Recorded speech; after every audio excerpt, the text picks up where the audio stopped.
Hey guys, it's Paul here.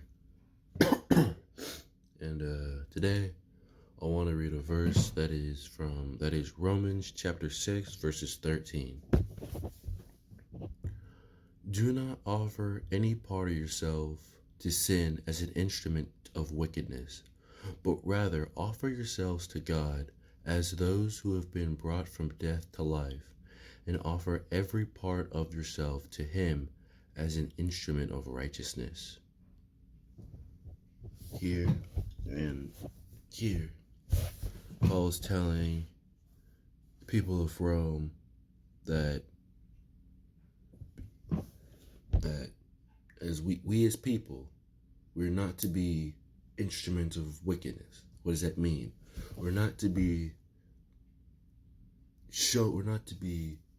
that when people see us, they see sin. When people see us, they see only sin. They only see us creating destruction and just wrong. Instead, he tells us to be an instrument of righteousness and produce what is good. If you're an instrument of wickedness, all you're gonna produce is wrong, wrong, and wrong. Instead, he tells us to be an instrument of righteousness, so we can keep producing good and good and good. And again, it doesn't matter if the world likes us or not. Most likely the world's just gonna reject us for what we believe. The world's just gonna constantly reject what we say out loud. But we're shouting it out for those who truly want to hear and also come to Christ. The world's gonna hate us, but also in the Bible it says, "Remember that it hated me first," and that's what Jesus said. The world hated him first, and but with that, I hope this helps demonstrate that in our life, or to help us look into our lives, or what are we producing? What is right? Are we what we're producing? Is it right? Is it showing us? Is it showing others righteousness, or is it showing others that we are wicked?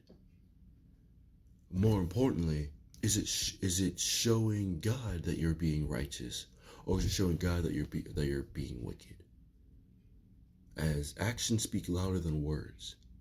And so what we do a lot, it doesn't matter what the public may think, it truly matters what God thinks. As the world and the public's not always gonna like us speaking about God. So that's why it matters what God thinks.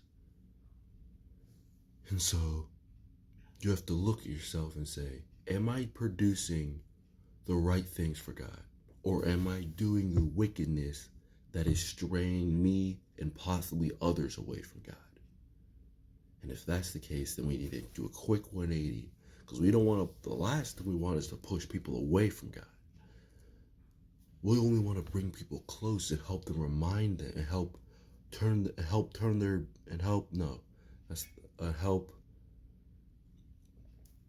them realize that they are part of God's family. Because again, we're in the end times. Any day now, any second now, the Lord can come back, and that's it. That's it. That's the final time. That's the end. It's the end of the book. It's the end of the chapter. It's the end of everything. When Jesus comes back, that's it. There ain't no third chances after that. So we have to bring as many people as we can to Christ.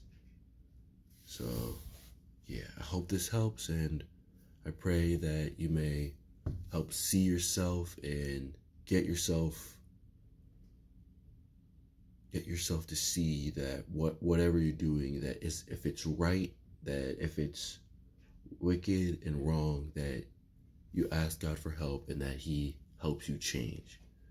And that instead of pushing people away and pushing yourself away from Christ, you are bringing more people in, and you're bringing yourself and uplifting yourself in Christ. God bless you guys. Have a nice day.